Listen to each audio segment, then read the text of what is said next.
नमस्कार, मैं आनंद कुमार और आप देख रहे हैं जनमन की बात। और आज हम लोग करेंगे एक बार फिर से बिहार की बात। बिहार में पिछले 3-4 दिनों से बहुत कुछ चल रहा है। एक तो कांग्रेस और आरजेडी के संबंधों को लेकर बहुत सारी बातें कही जा रही हैं। दूसरी बात यह है कि जीतन राम मांझी, उनका दावा है कि वे 40 सीटें लेंगे, 20 सीटें जीत भी जाएंगे और मुख्यमंत्री उनकी पार्टी यानी हम पार्टी का होगा। तो तरह तरह की चीजें चल रही है। इस बीच आज बिहार में एक कार्रवाई हुई है, एक इंजीनियर के यहाँ कार्रवाई हुई है जिनके सत्ता से नजदीकियां जगजाहिर हैं। इन सब पर बात करने के लिए हमारे साथ एक बार फिर से जुड़ चुके हैं वरिष्ठ पत्रकार राकेश रंजन जी। और राकेश रंजन जी के साथ हम करेंगे बिहार की बात। तो राकेश जी, बिहार की सियासत में एक बार फिर से तूफान आने के संकेत नजर आ रहे हैं। कांग्रेस और आरजेडी का महागठबंधन अभी भले बना हुआ हो, लेकिन सतह के नीचे खींचातानी एक कोल्ड वॉर दिखाई दे रहा है। और ये कोल्ड वॉर न सिर्फ आरजेडी और कांग्रेस के संबंधों के बीच है, बल्कि कांग्रेस के अंदर खाने भी है। क्योंकि एक कांग्रेस का एक बड़ा तबका है जो लालू प्रसाद का समर्थक माना जाता है। और अभी जो प्रभारी आए हैं या जो भी नए प्रदेश अध्यक्ष आए हैं, वो एक अलग धारा के दिखाई दे रहे हैं। और कांग्रेस की जो चुप्पी है मुख्यमंत्री के चेहरे को लेकर, कांग्रेस ये मानती तो है कि वो गठबंधन में है, लेकिन चेहरा कौन होगा गठबंधन का, मुख्यमंत्री का फेस कौन होगा उसकी तरफ से, इसको लेकर कुछ साफ साफ बयान नहीं किया जा रहा है। दूसरा, अभी कांग्रेस लालू प्रसाद ने एक इफ्तार पार्टी दी जिसमें कांग्रेस का कोई बड़ा नेता नहीं गया, प्रभारी भी नहीं गए जो कि पटना में थे, प्रदेश अध्यक्ष नहीं गए। तो कांग्रेस आरजेडी के संबंधों को लेकर आप क्या देखते हैं? मुस्लिम वोटों पर अब कांग्रेस भी थोड़ा सीरियस दिखाई दे रही है। अभी तक लालू का दबदबा था मुस्लिम वोटों पर, और एक बड़ा तबका जो मुस्लिम वोटों का है, पसमानदा मुसलमानों का, वो नीतीश कुमार की तरफ भी है। तो इन सब पर आपसे हम लोग जानना चाहेंगे, हमारे दर्शकों को ये बताइए कि पहले तो महागठबंधन में कांग्रेस और आरजेडी के बीच क्या चल रहा है, और मुस्लिम वोटों पर जो अपनी तरफ करने की, अपने पाले में करने की जो कवायद है कांग्रेस ने, एक बार इस बार थोड़ी ज्यादा मजबूती से, और इस बार कांग्रेस लग रहा है कि बड़ा भाई तो नहीं लेकिन कम से कम बराबरी पर आने की उसकी कोशिश दिखाई दे रही है। जी। जी, बिहार में जो सियासत चल रही है और इसमें जो आप तस्वीर जो बनती है और जो सामने आती है, या कोई तटस्थ आदमी भी जो कहीं किसी से नहीं जुड़ा हो, ईमानदारी से विश्लेषण करे तो दोनों ओर जो खुशफहमी दिखेगी, गलतफहमी दिखेगी, तमाम चीजें हैं। लेकिन असल क्या है? असलियत यही है कि सियासत में जो भी धड़े हों, अभी तो सीधा अगर दो धारा मान लीजिए, सत्ता पक्ष का या विपक्ष का, सबों को अपनी हैसियत की जानकारी है, सबको अपनी औकात पता है। अगर ऐसा नहीं होता तो फिर काहे को दोस्ती? भाई सब आइए मैदान में है। आखिर जो लोकतंत्र की एक परिकल्पना है, ये तो गठबंधन की बातें और तमाम चीजें तो काल क्रम में चली और जो भी चीजें हुई तो है, आइए सब चुनाव बिल्कुल। लड़ेंगे, जो सबसे बड़ा दल होगा उसका जो विधायक का नेता होगा वो मुख्यमंत्री हो जाएगा, उससे कम वाले विपक्ष में बैठेंगे, प्रतिपक्ष के नेता होंगे, सबकी अपनी भूमिका होगी। वही जो गठबंधन बहुदलीय, का जो बहुदलीय प्रक्रिया थी, जो थी बहुदलीय व्यवस्था, उसका मतलब ही यही था कि हर दल अपना अलग चुनाव लड़ेगा। लेकिन ये धीरे धीरे ये सत्ता की भूख या सत्ता की लालसा या कुर्सी पकड़ने की जो लोगों की इच्छा है, उसने कई बार बेमेल गठबंधनों को भी जन्म दिया। और अभी आप देखेंगे कि जिस कांग्रेस के खिलाफ 74 का आंदोलन हुआ, लालू नेता बन के निकले, उसी कांग्रेस के साथ अब वो गठबंधन में जिसके हम लोग बात कर रहे हैं। जी। तो हम कह रहे कि अब कुल मिला के जो सियासत है उसमें अब जो देखते हैं ना कि कोई एक जादूगर है जो जादू का खेल दिखाता है, तो भरी भीड़ में लोगों को यह कहता है कि हम जो कुछ दिखाने जा रहे हैं वो हाथ की सफाई है। अब आपको जी। चुनौती है कि आप हमको पकड़िए कि कहाँ हम हाथ की सफाई दिखा रहे हैं, कैसे आपको भरम में डाल रहे हैं। जो आपके आंखें ऊपर पट्टी डाल देना है, आपको भरम में डाल देना। हम्म। सियासतदान जो है अपने को जादूगर से बड़ा जादूगर समझते हैं, लेकिन स्थिति यह है कि वो जादूगर कम से कम ईमानदारी से अपनी बात रखता है और फिर लोगों से वाहवाही लूट ले जाता है। लेकिन ये जादूगर कहते हुए अब तो कहीं कुछ इनमें बाजीगरी ऐसी कुछ किसी के पास नहीं दिख रही है। जैसा कि मैंने शुरुआत में कहा, आपने भी कहा, अब लालू जी की राजनीति में पैदाइश कांग्रेस विरोध के नाम पर। जी। आज की तारीख में जिस कांग्रेस की लाश पर वो खड़े हुए, कांग्रेस ठीक है उनके पीछे चली गई। तो तमाम चीजें बदल गई है, तमाम परिकल्पनाएं, तमाम अवधारणाएं जो भी है। और आज की तारीख में कांग्रेस ने कम से कम 90 के बाद पहली बार ऐसा हुआ है। बीच में भी एकला चलो की राह कई दफा अपनाया, लेकिन कुल मिला के जो खेमेबंदी रही, मान लिया गया कि भाजपा ही असल दुश्मन है कांग्रेस का, या जो भी लालू जी के साथ चले गए हों, जो भी हो उस हिसाब से राजनीति करती थी। लेकिन पहली बार देखा गया कि कांग्रेस का जो रुख है उससे लालू जी को तो समझ में बातें बहुत आसानी से आ जाती है, वो समझ भी जाते हैं, लेकिन खास तौर से जो तेजस्वी, जो उनके उत्तराधिकारी है, स्थिति बिगड़ती तब चली गई सर, जब एक पिछले दिनों जब एक सर्वे आया, उस संस्था का नाम हमको नहीं याद है, जिसमें बताया गया कि मुख्यमंत्री के रूप में सबसे ज्यादा तेजस्वी पसंद है। फिर प्रशांत का भी नाम लिया, नीतीश कुमार को पीछे ले गया लोग, इस तरीके से बातें हुई। और जो चलता रहता है मामला, एक बार हम एक बार वो वाली स्थिति है। और खासतौर से जब केंद्र में बीच में खड़े रहते हैं नीतीश कुमार, तो मौका दे चुके हैं, तेजस्वी को भी 2 बार मौका मिला है, भले उप मुख्यमंत्री बने हैं, मुख्यमंत्री तो नहीं बन पाए हैं, लेकिन सत्ता में रहे, तो उनको कहीं लगता है कि हम आ जाएंगे इस तरीके से। लेकिन उसके पीछे की जो चाल होती है, राजनीति का जो ताना बाना होता है, भाजपा की अपनी एजेंसी है, वो लंबे समय से बिहार में काम कर रही है।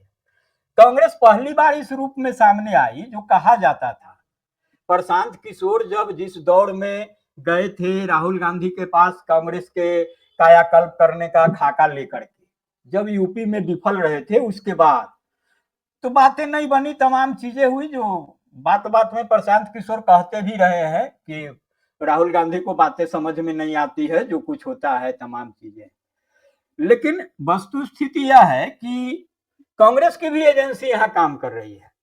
और अभी चर्चा में संभवतः हमने कहा भी होगा या नहीं कहा है, तो कहते हैं कि कांग्रेस का जो अपना अंदरूनी टीम है जो वहां काम कर रहा है, उसने पूरा राय मशविरा दिया है कि भैया आज की तारीख में आप समझ लीजिए कि आपकी जो छवि बिहार में बनी हुई है, उसमें बेहतरी जी तभी हो सकती है जब आप कहीं दिखे कि अपने दम पर खड़े हैं।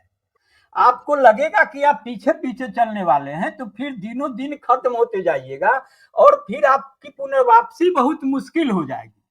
और जहां तक आपको पाना है, जो मिलना है, जो बिना मेहनत के भी मिल जाएगा, तो वो छीनने की औकात किसी में नहीं है, वो लालू जी के पास भी नहीं है, वो तेजस्वी में भी नहीं, वो आपसे छीनने नहीं जा रहे, आप उनकी जरूरत है। तो जो मिलना है वो देंगे ही देंगे। अब ज्यादा कीमत वसूलना है, अपनी स्थिति मजबूत करनी है, तो थोड़ा अपना दिखाइए कि हम भी रीढ़ वाले हैं। तो कांग्रेस इस तरीके से काम कर रही है, तो इसका असर भी दिखा था। आप देख रहे होंगे कि भले बोला न जाए खुले तौर पर, लेकिन बहुत बेचैनी थी। मीडिया के स्तर से डैमेज कंट्रोल की कोशिश हुई, कांग्रेस नेतृत्व तक संदेश पहुंचाने की कोशिश हुई, अलग अलग तरह के विश्लेषण आए, बातें यह जी समझाने की कोशिश हुई कि कांग्रेस के रवैये से भाजपा ज्यादा खुश है, उसको लग रहा है कि अब हमारे नीतीश की जरूरत नहीं रहेगी। एक संदेश यह भी गया कि भाई भाजपा और लालू जी में तो है ही है अंदरूनी रिश्ता, एक तरीके से दोनों चाहते हैं कि भैया सबको किनारे करो, हम दोनों रहेंगे, फिर आजू बाजू करते रहेंगे, बारी बारी से अपना हिसाब किताब लगाते रहेंगे, सत्ता का जो होता है, तरह तरह का विश्लेषण। इस बीच में एक अच्छी बात हुई कि ठीक है, कांग्रेस नेतृत्व ने पहल की, दिल्ली में बातचीत हुई, और वहां एक बातें सामान्य रूप से कह दी गई कि ठीक है, हम लोग महागठबंधन के हिस्सा हैं, और हमारी जी कोशिश है कि चूंकि हमारा दुश्मन भाजपा है, उसको किनारे करना है सत्ता से, और चूंकि नीतीश उसके साथ है तो स्वाभाविक दुश्मन होते हैं, तो मिलजुल करके हम उसको सत्ता से बेदखल करेंगे साथ में। लेकिन आगे जो स्थिति बन रही थी कि नीतीश कुमार के समानांतर कौन चेहरा तेजस्वी है, क्या है, नहीं है, तो इस पर कांग्रेस ने अभी जो है स्पष्ट बातें नहीं की। और स्वाभाविक है, यह होना भी चाहिए। हम कहें ना कि वो जो जादूगर वाली बात, तो सियासत जो है वो जो जादू दिखाती, भाई आप कितना बेवकूफ समझते हैं भीड़ को, लोगों को। जब ये परंपरा है, व्यवस्था है, पहले आप बहुमत में आ जाइए ना, आप महागठबंधन, तो उसमें क्या बात है, तय कर लीजिएगा, नेता जो भी होगा मिल बैठ के सब हो जाएगा। तो पहला क्या करिएगा, जब इधर तय है कि नीतीश कुमार को भाजपा भी नहीं चाह रही है, नहीं बनने देना चाह रही है, बावजूद इसको मजबूरी में हो या जिस कारण से उनको लेके चल रही है ना, महाराष्ट्र में भी तो शिंदे को ही लेके चल रही थी, और कहाँ चले गए शिंदे जी, मुख्यमंत्री से उप मुख्यमंत्री हो गए और कौन मुख्यमंत्री हो गया। तो ये सब तो बड़ी समस्या नहीं है, अभी समस्या है कि आप एनडीए को कैसे सत्ता से दूर करें, तब ना फिर कुर्सी की बात और मुख्यमंत्री की बात होगी। तो हमको कहीं नहीं लगता है कि रणनीति के स्तर पर कांग्रेस कहीं कुछ गलत कर रही है, भले उसका विश्लेषण जिस रूप में सामने आए।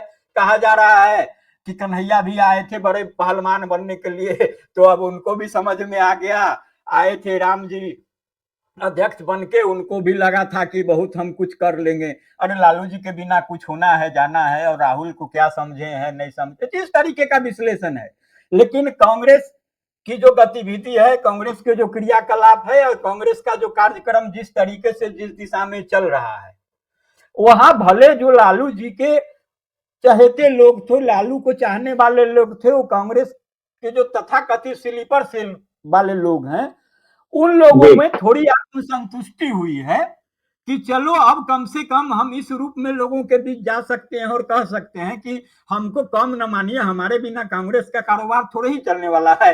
अब अखिलेश सिंह है तो अखिलेश सिंह है, अखिलेश सिंह के बराबर कन्हैया कुमार कहां से आ जाएंगे और राजेश राम कहां से आ जाएंगे।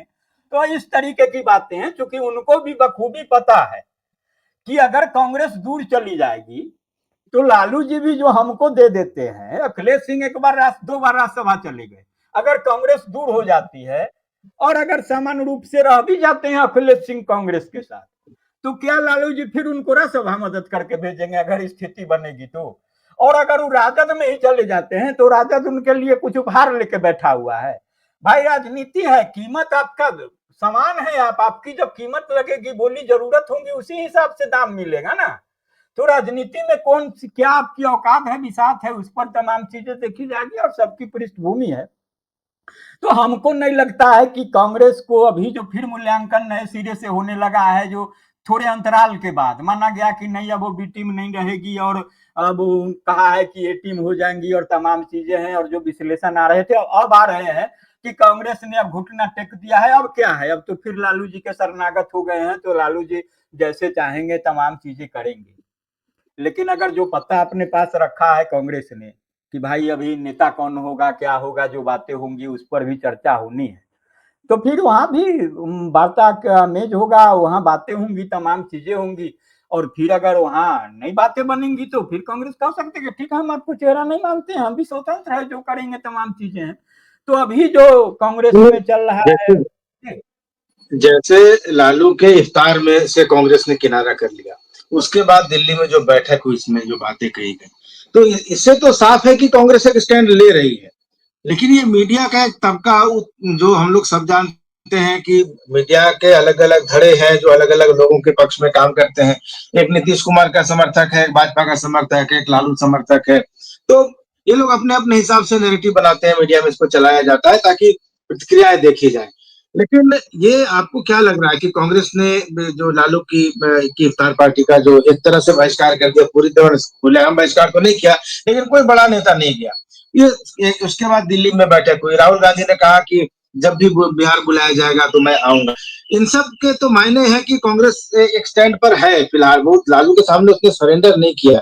क्या लगता है, ये विधानसभा में ज्यादा सीटें लेने की भी एक रणनीति हो सकती है कि हम ज्यादा सीटें लें, ज्यादा संख्या में जीत कर आए? देखिए ये जो स्थिति बहुत स्पष्ट है। अभी जो इफ्तार का आयोजन हुआ, जो जी दिल्ली की बैठक हुई, ये तमाम चीजें जो है वो पूर्व नियोजित तरीके से चल रही है। कहीं ऐसा कुछ नहीं हुआ है कि कांग्रेस ने लालू के इफ्तार का बहिष्कार किया तो फिर कुछ डैमेज कंट्रोल की कोशिश हुई और अचानक दिल्ली बैठक हो गई, ऐसा कुछ नहीं हुआ है कि रातों रात ऐसा कुछ हुआ है। कांग्रेस अपनी दिशा में चल रही है, और जो इफ्तार की सियासत है, अभी इफ्तार की जो सियासत हो रही है, और 7 मुस्लिम संगठनों ने जो नीतीश कुमार के इफ्तार पार्टी का बहिष्कार किया, आप उसको जी भी देखेंगे तो एक तरीके से जो भी दिख रहा हो कि वहां लालू सहपर हैं और नीतीश को मात मिल रही है, लेकिन आप यकीन मानिए जो बिहार को जानते हैं, जो मुस्लिम इदारों को जानते हैं, मुस्लिम संगठनों को जानते हैं, वहां जो खींचतान है आपस में तमाम चीजें हैं उसको जानते हैं, उनको पता है कि इसका सियासत में क्या प्रभाव होना है नहीं होना है। वो बातें अभी बहुत दूर की है और तमाम चीजें हैं जो तत्काल प्रभाव से दिख रही है।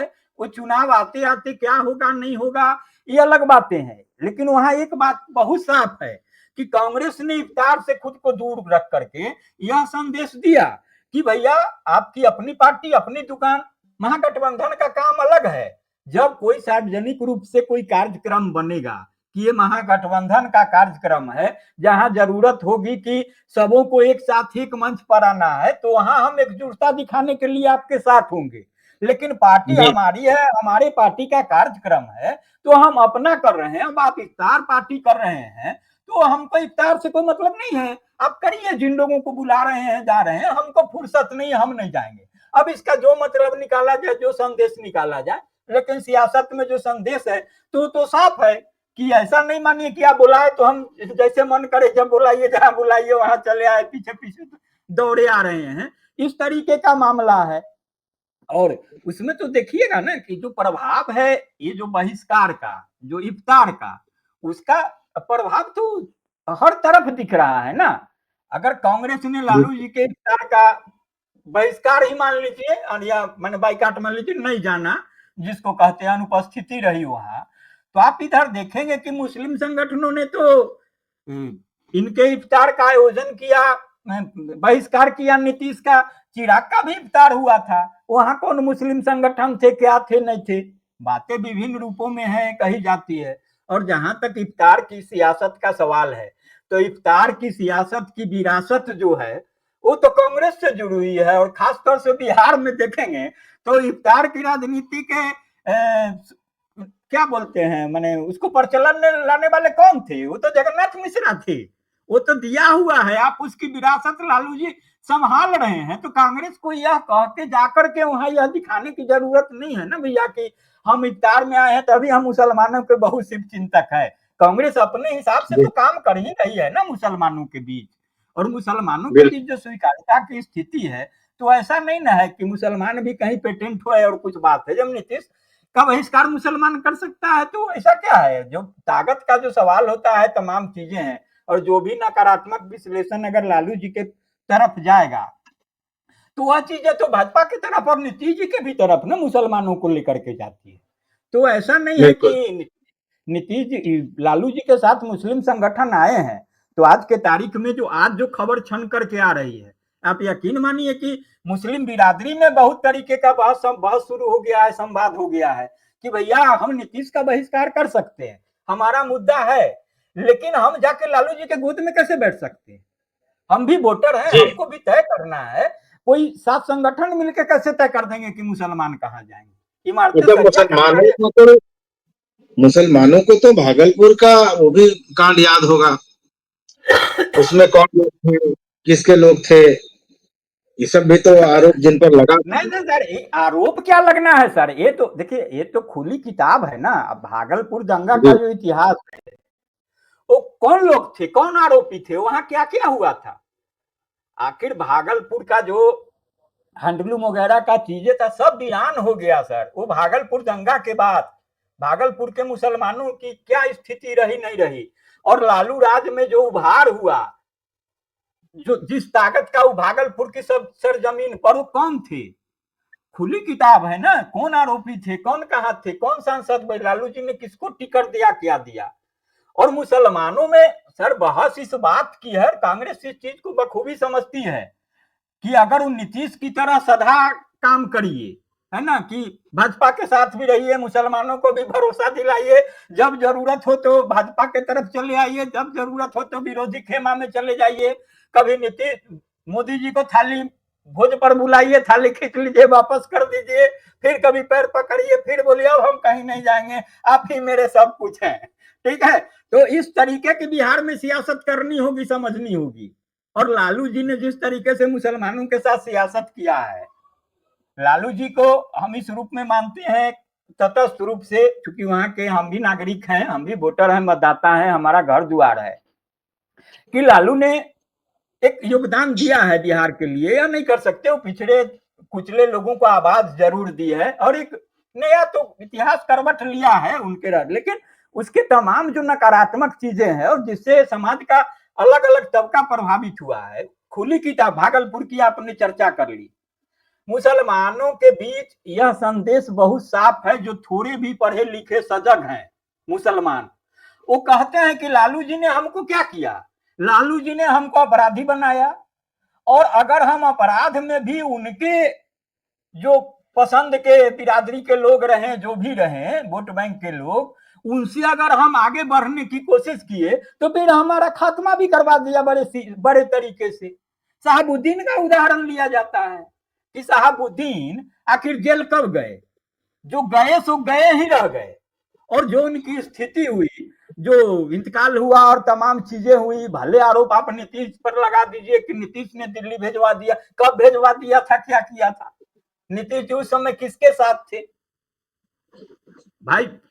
बिहार की धरती पर लौट के नहीं आ सके, उनकी माने क्या बोलते हैं, अब उनका अर्थ ही नहीं आ सका, वो नहीं आ सके, यहाँ दफन नहीं हो पाए दिल्ली। ये तमाम चीजें तो बहस के केंद्र में है ही ना। तो इस तरीके से कांग्रेस को यह दिखाना होगा चीजों को कि हम तो लालू जी के पीछे नहीं है, परिस्थिति जन व्यवस्था में लालू जी के साथ रहना हमारी मजबूरी हो सकती है, लेकिन यकीन मानिए कि अगर स्थिति बनेगी और हम मजबूत होंगे तो हम लालू जी से अलग राह चलने की कोशिश कर रहे हैं, और वह राह एकला राह होगा, वहां हम लीड करेंगे और लालू जी तब मेरे पीछे आने को मजबूर होंगे। कुछ इस तरीके से सियासत हो रही है, और जो हो रही है, यही तथाकथित मीडिया के भी बड़े बड़े वर्ग को भी हजम नहीं हो रहा है, और खासतौर से मीडिया का वह वर्ग जो इस 32-35 साल में दोनों तरफ से लाभान्वित रहा है। वो जंगल राज का विरोधी भी रहा है, जंगल राज का समर्थक भी रहा है, किसी न किसी लालू राबड़ी राज में उपकृत हुआ है, वहां जो गुंजाइश था, और फिर नीतीश के राज में भी वही उपकृत हुआ है। जिस तरीके से, नाम लेना सार्वजनिक प्लेटफॉर्म पर मुनासिब नहीं होगा, आप तमाम है, दर्जनों चेहरे हैं वो, और तमाम लोग किस तरीके से उपकृत हुए हैं, वो खुली किताब है। इतना बोलने से ही लोग समझ जाते हैं कि किसके बारे में चर्चा हो रही है, नहीं हो रही है। सेवानिवृत्ति के बाद भी जो लाभ लिए हैं लोग, बहुत पत्रकार, जो मंत्री की सुविधा और तमाम चीजें, वो कौन है, क्या है, उनका क्या योगदान रहा, आखिर उस रह के सरकारी पद पर उन्होंने क्या समाज को और बिहार को योगदान दिया, यह भी देखने की चीज है। तो बेचैनी वहां इस स्तर पर हो रही है। अगर यह दिख रहा है कि बिहार कहीं अब जिस एक ढर्रे पर चल रहा है उससे आगे अलग कहीं बिहार की सियासत जाना चाह रही है, उसके लिए भी छोटा ही सही प्रयास हो रहा है। वो कोई भी करे, वो कांग्रेस करे, प्रशांत किशोर करे, चिराग करे, भाजपा करे, लालू करे, कोई भी करे, अगर कर रहा है तो उसमें बाधा न डालिए, यह बिहार के हित में है। यह कहने से काम नहीं चलेगा कि बिहार के लोगों के पास विकल्प क्या है, नहीं तो एनडीए, नहीं तो इंडिया, ऐसा भी कुछ नहीं है ना जी। चलिए, बात तो हो गई कांग्रेस आरजेडी की गठबंधन की। बहुत जनवरी से ही मीडिया का एक वर्ग बहुत इस बात को लेकर माहौल बना रहा था कि नीतीश अब पलटी मार जाएंगे, क्योंकि वो मकर संक्रांति के आसपास मारते हैं पलटी। बहुत नैरेटिव बनाया गया, लेकिन ऐसा कुछ हुआ नहीं। और अभी विधानमंडल का जो सत्र चल रहा था, आज उसका समापन हो गया, उसमें भी हमने देखा कि नीतीश कुमार राबड़ी देवी पर जिस तरह से उन्होंने बातें उनको लेकर कही, आप तुम्हारा पति सस्पेंड हो गया तो तुमको मौका मिला, तुम कौन सी है, इससे अब लग रहा है कि इन दोनों में अब तलवारें खिंच गई हैं। अब नीतीश इधर उधर अभी फिलहाल तो जाने वाले नहीं है चुनाव तक। लेकिन भारतीय जनता पार्टी नीतीश कुमार का जो एनडीए गठबंधन है, उसमें भी जीतन राम मांझी को मैं सुन रहा था 2 दिन पहले। अब पहले वो 20 सीटें मांग रहे थे, अब वो कह रहे हैं कि 40 सीटों पर हम चुनाव लड़ेंगे, 20 सीटें जीत कर आएंगे और हमारा मुख्यमंत्री बन जाएगा। तो एनडीए में भी एक अलग कहानी चल रही है, वहां चिराग पासवान अलग गिरफ्तारी दे रहे हैं, हम वाले अलग हैं। तो ये सब एनडीए को किस रूप में देखा जाएगा, और क्या सीन दिखाई दे रहा है? क्या ऐसा तो नहीं कि सीटें कम मिलेंगी तो फिर जीतन राम मांझी हो सकता है एनडीए छोड़ दे? क्या उनके पास विकल्प है इस तरह का?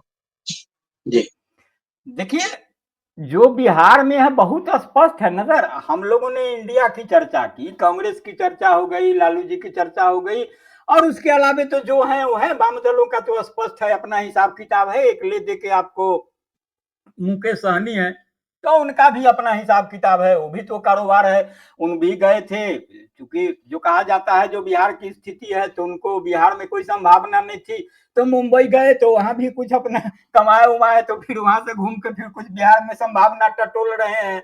अब जो है कारोबार, कारोबार से लिखे आए हैं।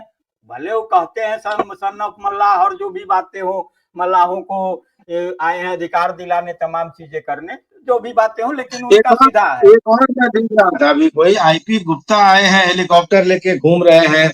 वो अलग पान ताती वाला कुछ उनका चल रहा है। तो एक नए कलाकार, मुकेश सहनी के बाद एक नए गुप्ता जी आए अभी। हेलीकॉप्टर हेलीकॉप्टर से दौरा चल रहा है उनका। हाँ तो कहे ना सर, अब जैसे मुकेश सहनी आए थे तो आए, वो फिल्म में से टूट बनाते थे, वो संजय लीला भंसाली का कौन बड़ी नामी फिल्म था जिसमें शीशा उषा का बहुत काम उम हुआ था, तो वो सब काम यही की, फिल्म का नाम नहीं याद आ रहा है, बड़ा फिल्म चला भी था। तो उसका वो बनाए थे, तो पैसा वैसा कमा के लाए तो कर रहे आए, बहुत जल्दी इन्वेस्ट किए और रिटर्न भी हुआ। भले खुद चुनाव न जीते उते, लेकिन एमएलसी उमएलसी बन के मंत्री हो गए और तमाम चीजें हो गई। तो ठीक है, वो भी इधर उधर होते रहते हैं। और चुनाव के समय तो अभ्युदय होता रहता है। पिछले चुनाव में आप देखे होंगे कि पुष्पम प्रिया आई थी, तो जी प्लूरल पार्टी, अब वो भी कहाँ से है, तो बिहार की ही। वो विनोद चौधरी होते थे पत्रकार पुराने, प्रोफेसर भी रहे मिथिला यूनिवर्सिटी में, उनके पिताजी भी प्रोफेसर थे और पुराने समता पार्टी के समाजवादी लोग थे। नीतीश कुमार के खासम खास थे, नीतीश कुमार ने विनोद चौधरी को एमएलसी भी बनाया था। पुष्पम प्रिया विदेशों में रही, पढ़ी लिखी, फिर आई और किस तरीके से नीतीश को ही उखाड़ फेंकने के लिए अब क्या रणनीति समीकरण बना, बातें अंदरूनी, चूंकि जिस तरीके से हवा के तरीके से आई चुनाव के साथ निकल भी गई, फिर बीच बीच में आई तो थोड़ा मास्क वगैरह लगा उगा करके तो बड़ी तरीके से बातें होती थी, फिर मास्क भी हटा और तमाम चीजें हुई। और उनकी भी सक्रियता होगी, बीच बीच में आती रहती है। तो चुनाव जब बहुत करीब आएगा, उसमें एक प्रशांत किशोर थे तो खुले तौर पर आ गए। अब गुप्ता जी आए हैं तो उनकी भी अपनी कुछ बिरादरी है, उनका भी वोट बैंक है, हिसाब किताब है। और देखिए आमतौर पर जो अब राजनीति हो रही है और जो हम लोग ने शुरुआत में चर्चा की थी, विश्वसनीयता का मामला, नैतिकता के धरातल का मामला, जहां अब सब कुछ कारोबार मान लिया जाता है, तो इन्वेस्ट भी उसी हिसाब से होता है। तो हेलीकॉप्टर का जी किराया कम, कहीं कुछ नहीं हो, अगर कहीं कुछ एमएलसी बन जाए या एमएलए भी बन जाए तो लोग कर लेता है कि जितना करोड़ खर्चा हुआ उस हिसाब से रिटर्न हो जाएगा, तमाम चीजें हैं। और जो प्रचार का तरीका और तमाम चीजें हैं उसमें जो वो फिल्मी ही तरीके से सब कुछ दिख रहा है कि हेलीकॉप्टर उड़ जाना, उतरने की अनुमति नहीं देना। अरे भैया बात समझ में बहुत तरीके से आती है, मीडिया में भी बातें आती है कि भाई ट्रेन पर आप बिना रिजर्वेशन का कैसे सवार होके इत्मीनान से रिजर्वेशन हो गया, हेलीकॉप्टर उड़ा के कैसे फलाने जगह के लिए चल दिए जब वहां आपको अनुमति नहीं मिला था। अनुमति दे करके कौन जी रोक देगा, क्यों रोक देगा। अब कौन ऐसा भूचाल आप आ गए हैं बिहार में कि भैया जब इतने 35 साल से आपस में सब भूप आपस में निपट ही नहीं रहे हैं, कोई इधर से उधर कूद रहा है, तो आप आके किसको क्या कर दे रहे हैं कि आपको नहीं उतरने दे रहा है, बड़ी क्षति हो जा रही। तो इस तरीके की बातें और भी लोग आएंगे, अभी तो नाम लेना वाजिब नहीं रहेगा, 2-3 लोग हैं जिनकी तैयारी चल रही है और कुछ लोग आगे किए भी जाते हैं, बहुत तरीके से एक संदेश देने की कोशिश होती है। तो जो चर्चा कर रहे थे जीतन राम मांझी की हम लोग, तो उसमें है कि जिस तरीके से इंडिया में चल रहा है मामला, वहां भी भाजपा की जो कोशिश है, नीतीश कुमार को पहले ठिकाने लगाने की कोशिश थी।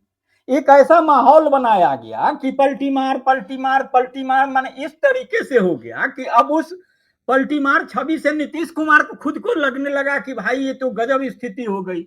अब उसमें उन्होंने खुद को साबित करने के लिए बार बार पैर पकड़ना, अब कहीं नहीं जाएंगे, किसी का पैर पकड़ ले रहे हैं, किसी का हाथ पकड़ ले रहे हैं, मोदी जी का तो कितना बार भागलपुर में कहां कहां कहां सब कुछ करने लगे।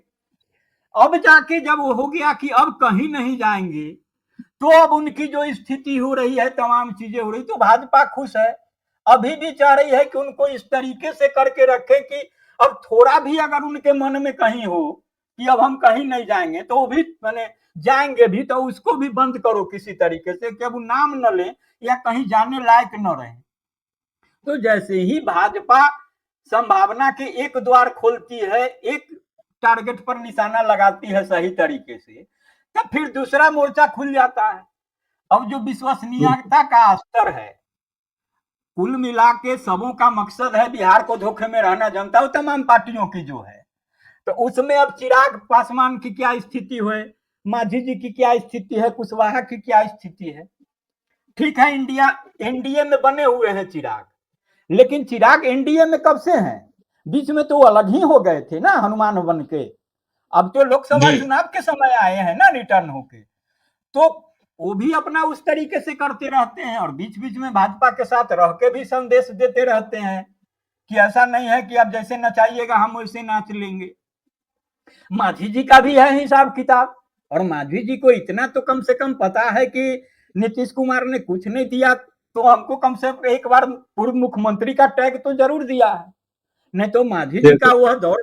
वह दौर भी हम देखे हैं, व्यक्तिगत रूप से हम पटना में थे जब मेधा घोटाला सामने आया था। यह अलग बात है कि वो बरी हो गए थे, निकल गए थे, लेकिन राजनीति के हाशिए पर थे। कहीं कोई मीडिया के दफ्तर में, कहीं कोई कोई मतलब एक नैतिकता के हिसाब से कोई पूछ ले तो अलग बात है, नहीं तो टोकते रह जाते थे। फिर आके वो सर्वाइव किए हैं बड़े तरीके से, और फिर मुख्य धारा में आए हैं, तमाम चीजें हैं। तो उनको भी पता है कि सियासत में हम हैं तभी हमारी कीमत है, और अपना हम अगर बनाए हुए हैं वैल्यू, तो उनको पता है कि भाई नीतीश जी को तो आप निपटा देंगे, तो हमको निपटाने में आप कितना समय लगाएंगे, क्या करिएगा। तो इन्हें समझिए हमारा भी हक है, हम भी हैं उस तरीके से। अगर हम आपको खड़ा कर सकते हैं तो उसका कीमत हमको भी चाहिए, तो उस तरीके से कर रहे हैं।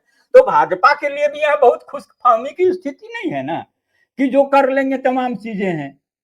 तो अब नीतीश जी ने ना कह दिया है कि हम अब कहीं नहीं जाने वाले हैं, मांझी जी ने तो जी मना नहीं किया है, अभी चिराग पासवान ने भी तो मना नहीं किया है। वो कह रहे हैं ठीक है हम कहीं नहीं जा रहे हैं, लेकिन ये अभी तो नहीं कहा कि हाँ हम यहीं रहेंगे, जिस तरीके से नीतीश कुमार कह रहे हैं बार बार, जो तमाम मोर्चे पर जो चीजें हो रही है।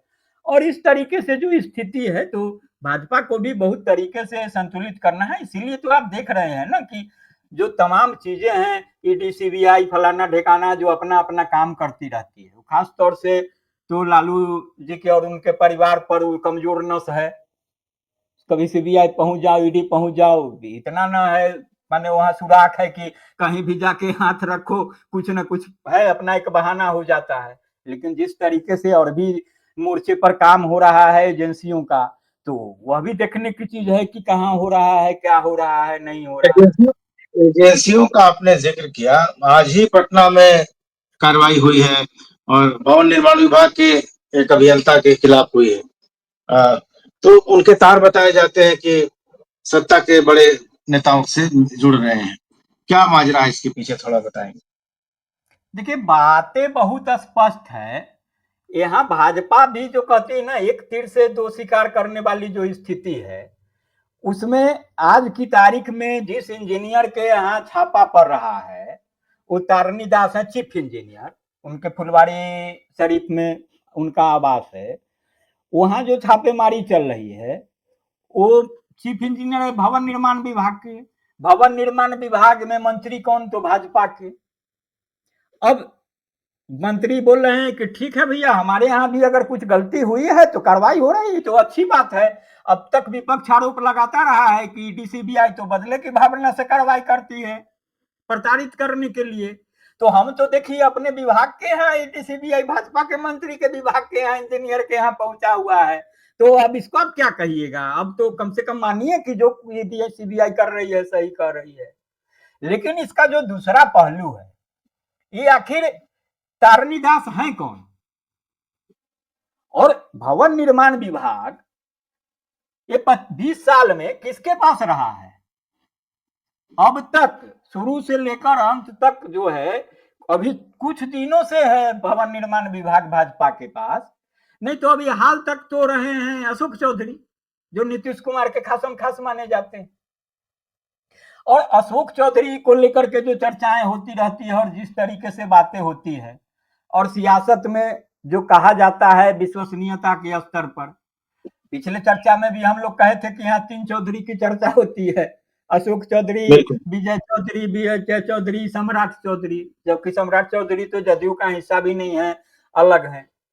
और ले दे के जो भूजा पार्टी नीतीश कुमार का, उसमें 4 भूजा खाने वाले, एक नीतीश कुमार, विजय चौधरी, संजय झा, ललन सिंह और ये अशोक चौधरी जो जहाँ रहता, जो उपलब्ध रहता है उस हिसाब से। और नीतीश कुमार के भुजा पार्टी में जो लोग रेगुलर बैठे तो मान लिया जाता है कि इनका सब कुछ ठीक चल रहा है, यही लोग जदयू उदयू चला रहे हैं। उसी में किसी को नीतीश जी ने कभी एक दिन चलता कर दिया, अरे जाइए फलाना काम देख के आइए, तब तक वो लौट के आए, तब तक भूजा खत्म। तो मान लिया जाता है कि अब इनको नीतीश जी कह रहे हैं कि अब यहाँ आना उना बंद करो, तुमको किनारे लगा दिया। तो इस तरीके से हो रहा है। अब ये सब भी चर्चा चलती रहती है। उसमें ये जो घेराबंदी है तो सीधे तौर पर, और खासतौर से अब तो अशोक चौधरी के पत्नी की भी चर्चा होती है विभिन्न तरीके से कि किस तरीके से उनकी भीतरे में भूमिका होती है और तमाम चीजें होती है। और तारनी दास के यहाँ छापा मराना, तारनी दास तो ठीक है चीफ इंजीनियर, उनको चीफ इंजीनियर बनाया कौन था? और अभी जो है कुमार रवि जो है उसका वहां जो आईएएस ऑफिसर होते हैं उस विभाग के सेक्रेटरी, वो कौन है?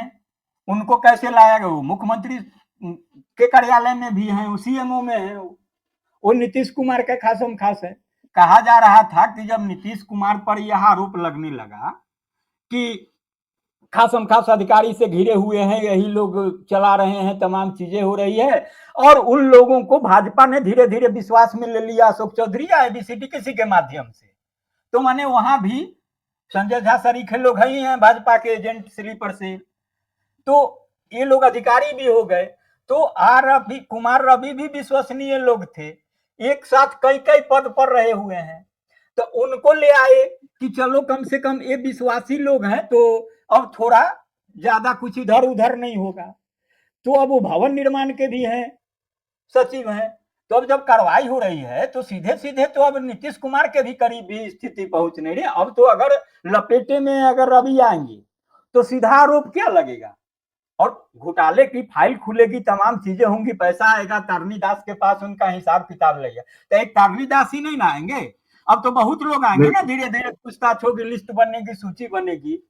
तो फिर अशोक चौधरी आएंगे, पत्नी का नाम हो रहा है, वो आ जाएंगे, आर रवि आ जाएंगे, तो धीरे धीरे मुख्यमंत्री तक भी मामला पहुंच सकता है, तमाम चीजें हो सकती है।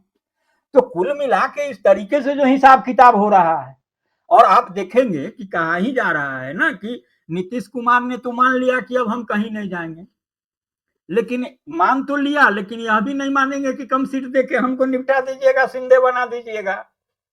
तो कहा तो यह भी जा रहा है कि नीतीश कुमार जो भूलने उलने का कर रहे हैं ना, और जो तुम ताम तराका, कभी राबड़ी जी को कुछ कह देते जो आप शुरुआत में कहा, कभी तेजस्वी को कह देते अरे बच्चा है बैठो ना जी, कोई टी शर्ट पहन के आ जा रहा है किसी कलर का तो कहते हैं उठो उठो उठो, जैसे उनका दरबारी बच्चा हो, कोई नौकर चाकर सरीखे करने लगते हैं। तो यह कह के भी यह भी कहा जाता है कि हो सकता है नीतीश कुमार इस तरीके से कुछ ऐसा अपना कर रहे हो कि भाजपा को लगे कि हाँ नीतीश जी को तो हम निपटाते जा रहे हैं, और उनका भी दिमाग उमाग भी अब ठीक नहीं है, चल रहा है, मांग उंग हो ही रहा है, सरकार कौन चला रहा है, कहाँ चला रहा है, तो उनको पूरे तरीके से हम हवा कर दे। लेकिन नीतीश कुमार सीट पर नहीं मान रहे हैं, तो अगर नीतीश कुमार को इस तरीके से लाओ कि उनकी ओर से वार्ता की मेज पर बैठे कौन, तो संजय झा भाजपा के हैं ही हैं, उनमें कोई दिक्कत नहीं है। विजय चौधरी का जो हिसाब किताब है, उनके यहाँ साला के यहाँ छापेमारी हुई, जो पैसा पकड़ाया, तमाम चीजें हैं, और वो कैसे प्रमाणित करेंगे कि वो पैसा किसका है नहीं है, तो ये बातें हो जाएंगी। तो वो भी उनका भी वो नजर मिला के बहुत मजबूती से नहीं बैठ सकते हैं। ललन सिंह का भी वही हिसाब किताब है, डीसीबीआई पहुंच जाए। नीतीश कुमार को घेरने की कोशिश हुई थी, वो बालिकागृह कांड, मुजफ्फरपुर, तमाम चीजें, लेकिन ले दे के उसमें भी खुदा पहाड़ निकली तो ही सीबीआई जांच, पत्रकार साहब से बड़ी हो गए, तमाम चीजें हो गई। भागलपुर में सृजन घोटाला में पकड़ने की कोशिश हुई थी, वहां भी मामला पेश हो गया क्योंकि भाजपा के लोग भी जुड़ जाते थे। तो ले दे के अशोक चौधरी बचते थे, जो संतुलन बना के थोड़ा करते थे, तो इनकी भी घेराबंदी कर लो, तो अब बच जाएंगे नीतीश। बेटा का चर्चा करके करके ला ही दिए हैं, अब बेटा पार्टी में आएंगे कि नहीं आएंगे, पहले शादी करेंगे कि क्या करेंगे, चर्चा हुई, खत्म हो गई, आएंगे भी तो किस तरीके से वार्ता करेंगे नहीं करेंगे, और तमाम चीजें इस तरीके से जो स्थिति बनाई जा रही है नीतीश को, तो कहानी तो बहुत तरीके से समझ में आ रही है ना सर। और मीडिया भी जिस तरीके से बातें हो रही है, और खास तौर से इस छापे को देखिए ना सर, ये छापा जो हुआ है, ये तब हुआ है कि कल ही तो दिल्ली में मीटिंग थी, अभी हमको याद आ रहा है, कल ही तो दिल्ली में एनडीए के सांसदों की भोज हुआ है, और उसमें सब लोग पहुंचे हुए थे, चिराग थे, कुशवाहा थे, जदयू के तरफ से संजय झा थे, तमाम लोग थे। और सब कुछ भोज खत्म नहीं हुआ कि सवेरे सवेरे ईडी वाला जाके यहाँ छापामारी शुरू कर दिया। तो बातें तो कहीं समझ में तो आ ही जा रही है ना कि आखिर क्या हो रहा है, नहीं हो रहा है, और किस तरीके से घेराबंदी हो रही है। तो ये दिखाने के लिए वही है। अब कौन गलत फहमी में है, कौन खुश फहमी में है, कौन किसको निपटा रहा है, और ये सब चीजें जो है बहुत तरीके से तो और अभी और आगे बढ़ेंगी और स्पष्ट होगा। अभी तो बहुत अभी थोड़ा वक्त है जी। जी, तो कुल मिलाकर यही है कि दोनों खेमों की हमने बात कर ली, इंडिया ब्लॉक की भी कर ली, एनडीए की भी कर ली, और हर जगह यही है कि हर जो गठबंधनों के जो दल हैं एक दूसरे को दांव देने में लगे हुए हैं, एक दूसरे को थोड़ा सा झुकाने की, खुद को थोड़ा सा प्रभावी बनाने की, और थोड़ा सा सीटों के लिए भी इसमें होगी, और कौन बड़ा रहेगा, कौन किसको किसको कौन कितना दबा सकता है, कौन कितना दब सकता है। अभी फिलहाल यही राजनीति चल रही है, और जैसे जैसे चुनाव करीब आएगा, जैसा आप बता रहे हैं कि ये सब चीजें अभी बढ़ेंगी, तो उन पर नजर बनाए रखेंगे और आपके साथ लगातार चर्चा करते रहेंगे हम लोग। तो पूरी ये जो हमने बातचीत की है उसको अगर आप थोड़ा समराइज करना चाहें, अगर इसको कुछ शब्दों में, तो क्या आप देखते हैं बिहार की अभी सूरत हाल क्या है? देखिए, कुल मिलाकर जो है ना, ये सब ही चुम्मा चाटा का खेल जो कहते हैं ना, ये सियासत में वाह का कहावत है, इस तरीके से लोग कहा जाता है, वही वही चल रहा है। और सबको अपनी ताकत का एहसास है, सबको यह पता है कि हम अकेले चल के कहीं कुछ पाने नहीं जा रहे हैं, जब पाना है तो समूह में ही पाना है। अब ज्यादा कैसे पाना है, तो जो चीजें चल रही है इस लक्ष्य को साधने की दिशा में चल रही है कि सीटें कम पा जाए, ज्यादा पा जाए, जो जो भी चीजें हो, लेकिन कम से कम संख्या इतनी भी रहे कि चुनाव बाद जाके भी हम कुछ मोल भाव करने की स्थिति में हो। नहीं तो फिर कहाँ चले जाएंगे, क्योंकि बिहार के सियासत के अभी जो कहे जाते हैं नरेंद्र मोदी के हनुमान चिराग पासवान, तो बिहार की सियासत को समझना है तो दो तीन चीजों में समझ लीजिए कि लालू प्रसाद कहते थे कि नीतीश कुमार के पेट में दांत है। लालू प्रसाद ने कभी कहा कि जगन्नाथ मिश्रा पूरा बिहार का सोना खा गए और उनसे रिकवरी होना चाहिए, तो कहा कि अरे सोना कैसे खा जाएंगे, तो बोले कि हम दावा करते हैं कि अगर वो सोना नहीं खाए होंगे और अगर उनके पेट से सोना नहीं निकला तो हम सियासत से संन्यास ले लेंगे, लेकिन मेरा एक शर्त है कि भीड़ जुटाया जाए पटना के ऐतिहासिक गांधी मैदान में, जो भी बिहार की दशा दिशा तय होती है गांधी मैदान से तय होती है, तो पूरा बिहार गवाह बनेगा और जगन्नाथ मिश्रा का ऑपरेशन जो है पेट का गांधी मैदान में किया जाएगा, और पूरा बिहार देखेगा कि अगर उससे सोना नहीं निकलेगा तो हम राजनीति छोड़ देंगे, हम कभी एमएलए एमपी या मुख्यमंत्री तो बहुत दूर की बात हो गई। तो ये सियासत है। और मौसम वैज्ञानिक थे रामविलास पासवान। तो सियासत में जो लोग भी हैं तेजस्वी हैं, लालू जी के उत्तराधिकारी हैं, नीतीश कुमार हैं ही हैं 32 पेट में दांत वाले, मौसम विज्ञानी के पुत्र चिराग पासवान हैं ही हैं, और सब छोटे बड़े हैं ही हैं, सब अपने अपने हिसाब से सियासत कर रहे हैं। तो कुल मिला के कहीं कुछ छिपा नहीं है और सब कुछ है, इसी तरीके से चल रहा है जी। तो चलिए, आपने बड़ी अच्छी बात कही कि चुम्मा और चांटे का खेल चल रहा है, कहीं जरूरत पड़ने पर चुम्मा ले लेना है, जरूरत पड़ने पर चांटा मार देना है। फिलहाल अभी बिहार के सियासत में यही चल रहा है। तो राकेश जी, आपसे बात करके हमारे दर्शकों को भी बहुत सारी जानकारियां मिली होंगी, और आने वाले समय में भी हम लगातार बिहार की स्थिति पर चर्चा करते रहेंगे। दोस्तों, अगर ये वीडियो अच्छा लगा हो तो इसको लाइक कीजिए, शेयर कीजिए, चैनल को सब्सक्राइब कीजिए। राकेश जी का भी अपना चैनल है, newsletter with Rakesh Ranjan, इनके चैनल पर भी जाइए, बहुत अच्छी अच्छी चीजें रहती है, और राजनीति के अलावा भी बहुत सारी चीजें आपको वहां पर मिलेंगी, तो इनके चैनल को सब्सक्राइब कीजिए। राकेश जी, आप आए, आपका बहुत बहुत धन्यवाद, और जनमन के सभी दर्शकों को भी बहुत बहुत धन्यवाद। नमस्कार। जी जी, नमस्कार नमस्कार।